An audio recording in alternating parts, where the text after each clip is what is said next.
To follow on from an earlier video I created about where to find uranium, I mentioned super alloy. Now if you're familiar enough with super alloy at this stage, you know yourself you can go to one of these machines and you can create it from 6 of the basic resources in the game.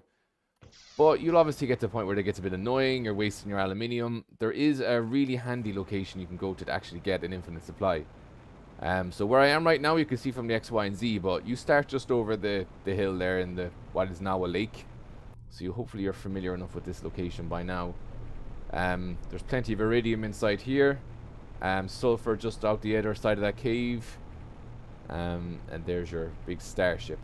But if you go to the location I'm about to show you now, it's a cave that contains quite a lot of super alloy just lying around on the ground. And on top of that then, you can use a tier 2 ore extractor. Again, just like the uranium, it has to be a tier 2. The tier 1 isn't able to mine quite a lot of the rarer resources in the game. I guess it's just a way to stop you from progressing too quickly, but it is annoying, I get you, but this is what you gotta do. So you head to this cave anyway. It's easily distinguished by these sort of pillars here. You'll see a little path in there to the sulfur pits. Jetpack's cutting out with me. But anyway, head up to this location where you see the 3 or 4 pillars sort of on the side of the mountain. Now this is a weird location in the game and there's definitely going to be something more to it. I don't quite know the secret just yet. I have not progressed far enough in the game to know. But there's definitely something fishy about this cave, which you will get an achievement for when you get here, because there's the big spooky looking door here, whatever it's for. But anyway, as you're roaming around here, you'll find plenty of super alloy just roaming around on the ground. Sitting around on the ground. It doesn't move. Oh, like this piece. I missed that one. But what you can then do is build a drill or an ore extractor, and as you can see, plenty of super alloy. Not exclusively super alloy, unfortunately. It does pick up other bits and pieces. It's always good to completely empty them anyway. What I have been in the habit of doing actually is building a little chest in here, and I'll just dump out any of the stuff that's been, you know, filling up my inventory, so I can bring a full inventory of ore back to the base.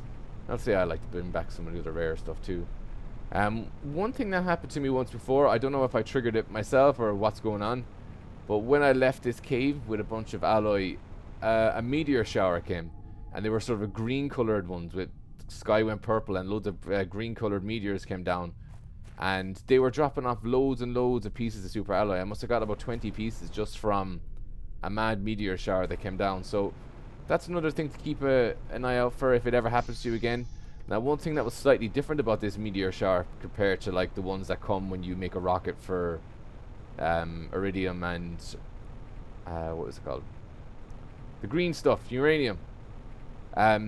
The stuff disappeared. The super alloy did disappear that came out of those meteors. So while I was there kind of quite curious and mystified as to what was going on, the super alloy was falling all over the place and then it was vanishing. So I did miss more of it. So if it ever happens to you when you leave this place and a meteor shower comes with green asteroids, run straight to the landing spot and you will find super alloy and pick it all up as quickly as you possibly can. Having the mining speed add-on will obviously help you quite a lot here, but it doesn't despawn that quickly. Like, it'll last for a minute or so, but if you don't do it quickly, you will lose out on more super alloy. So again, like I had suggested earlier, I built a little base outside of the pillars there. Put a chest to the side. If you look up in the sky and see meteors coming down, jump in there, dump all your stuff out into the chest, so you have a full inventory and you can grab as much of that super alloy that falls as needed. Like, I know super alloy isn't that rare and you can craft it on demand, but when you're building some of the later things in the game, like super alloy rods, you need a lot of alloy for it and it will get annoying. And to build your ore extractor, you're going to need the alloy rods as well. So keep it in mind, get as much of this stuff as you can because it will be valuable to you. So I hope this guide helps. There you go. That's how to farm super alloy.